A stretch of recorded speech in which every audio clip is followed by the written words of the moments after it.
रो पड़े बीएसपी सांसद दानिश अली, बोले जब मेरे जैसे चुने गए जनता द्वारा व्यक्ति की यह स्थिति है तो एक आम आदमी की स्थिति क्या होगी।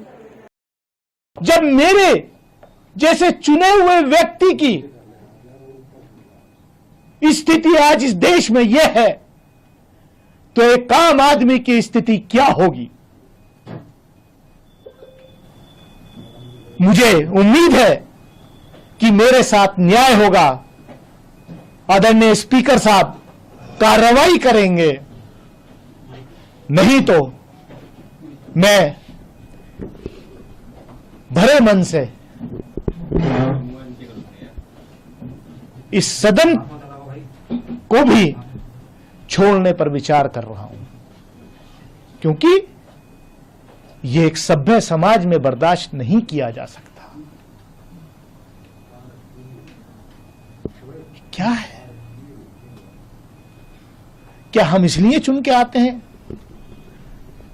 क्या देश को आजादी इसलिए दिलाई गई थी?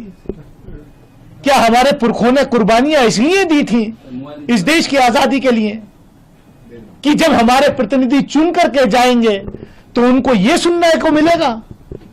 दुनिया के अंदर आज देश की क्या तस्वीर आपने खींच के रख दी है। महिलाओं को आरक्षण ये स्पेशल सेशन था। 75 साल अमृत काल में हम गए हैं, पार्लियामेंट की नई बिल्डिंग में हम गए हैं। महिलाओं के आरक्षण के लिए यह संसद का सत्र विशेष रूप से बुलाया गया। वो आरक्षण कब मिलेगा? 2029 में लागू होगा, 2034 में होगा या 2047 में होगा? अभी उस पर सवालिया निशान है, मैं उसमें नहीं जाना चाहता। लेकिन मुझे तो ऐसा लग रहा है अब कि क्या ये स्पेशल सेशन इस देश के चुने हुए एक सांसद को उसकी कम्युनिटी से लिंक करके उस पर इस तरीके का अटैक करना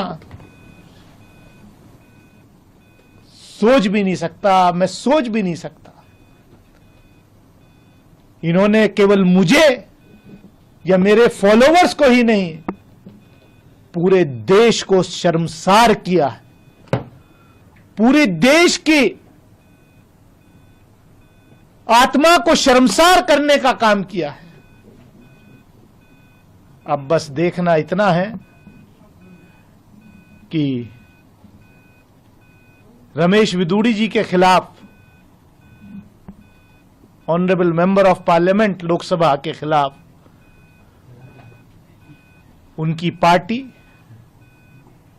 कोई कार्रवाई करती है या नहीं, या देश ये इंतजार करे कि कब उनका प्रमोशन होकर के उनको केंद्रीय मंत्रिमंडल में शामिल किया जाएगा।